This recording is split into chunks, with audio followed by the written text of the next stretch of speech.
Hi friends, I'm here today to do our morning meeting. So I have some news. We were able to go to school and get some of our supplies, and so I got one of my favorite supplies, my skeleton finger pointer. So I'm so happy to have her back to help us point, because remember, these are what the bones are in our hand. That tells us what's inside our body. It's pretty awesome. So if you feel your fingers, all those hard bits inside your fingers, this is what they for real look like inside. They're made up of tiny little bones all put together like that. And you can feel where they bend. That's where you can see this place in the bone. That's what lets our fingers bend. So, while many people find skeletons to be creepy, I find them to be very interesting because on the inside we all look exactly the same. We all have the same bones in our body. We all have the same muscles in our body. So I think that's pretty interesting. All right. Good morning. Today is Thursday. We will make patterns. Love your teachers. And I drew a heart. So, one of the other things that I got, excuse me, was our Unifix cubes. So that's pretty exciting also. You guys remember these? I think everybody had them. They come in all different colors and they're all the same size. So what we're going to do today is we're going to build some more patterns like we did the other day. I'm going to start with yellow. Then I'm going to put blue. This is not blue. What color is this? Yellow, and then green. Thank you, friends. Yellow. Green. What comes next? Yellow. Green. What will come after green? Yellow, green, yellow, green, yellow, green. If you said yellow, you are correctamundo. All right. Let's do another pattern. Blue, blue, orange, blue, blue, orange, blue. What comes next? We have two blues and an orange. Two blues and an orange. One blue. What has to come next? If you said blue, you are correct. And then what's the next piece that comes on after two blues? If you're not sure, look back and look at the pattern and say, I see two blues here, and then after the second blue, I know that an orange comes. But let me just make sure. I have a blue, blue. Yep, same pattern. Orange comes next. So let's do that again. Blue, blue, and orange. All right, friends. Let's do one more pattern. Let's do a tricky one. We're going to use 3 different colors. So I'm going to do red, blue, green. Red, blue,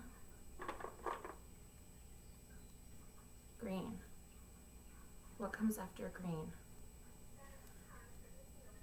Well, if you go to the front, there is no green. If you go to the bottom, so that's not going to help. Let me go up to the next one.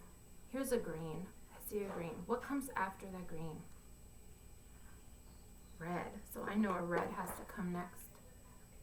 Then if I'm not sure, what comes after the red? Let me find a red. Here's a red. What comes next? Blue. And what comes after blue? Green. So you can make this go on forever, or as many blocks as you have. I'm gonna do one more. What comes next? Red.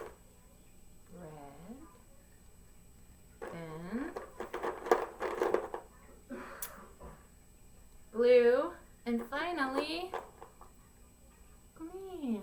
Here we go. There's our beautiful pattern. It's called an ABC pattern. You don't really need to know that yet, but in case you want to know, that's what it's called. You can make patterns in your house. You can find things around your house that are similar. You can use dried beans if you have some. You can use rocks that you find outside. You can use crayons if you have crayons. There's so many ways that you can make patterns. Also, some of you might have noticed my necklace. This is an artist named Frida Kahlo. She was a Mexican artist, and she was very special, and she painted a lot of really beautiful paintings.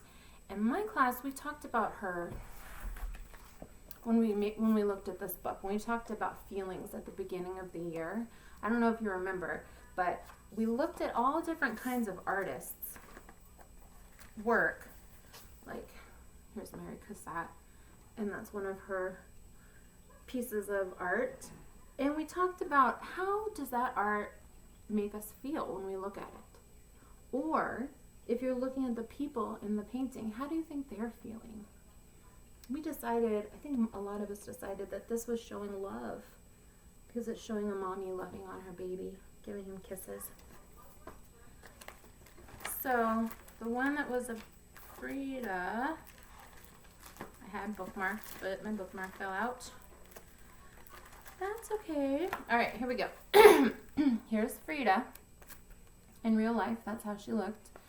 And she was sick a lot, and she had back injury. So she had to spend a lot of time in bed. But she didn't let that stop her making her art. She figured out a way to still paint, even when she was stuck in bed. So she didn't stop doing what she loved to do and doing what made her happy, even though she had a problem that made it really hard. So here's one of her paintings that she made. She made mostly portraits of herself, and it looks just like her. She's a good painter. So the point of that story is this is a time when we're not at school, when we're not with our friends, when we have a lot of things that's making it hard for us to do the things that we love to do. But don't let that stop you. Be like Frida. Find a way to make it work so that you can still do things that you love. If it's drawing a picture for a friend and putting it under their door. If it's calling somebody on FaceTime or Skype and saying, I miss you and I love you. Or having somebody read a book to you. Or if it's making art. If you don't have crayons, find something else to make art with. There's lots of ways to make art. So stay positive. Don't let all of this adversity bring you down. Take some breaths. Remember our breathing we do, our mindful breathing. And find a way that you can still do the things that you love. All right, guys, see you next time.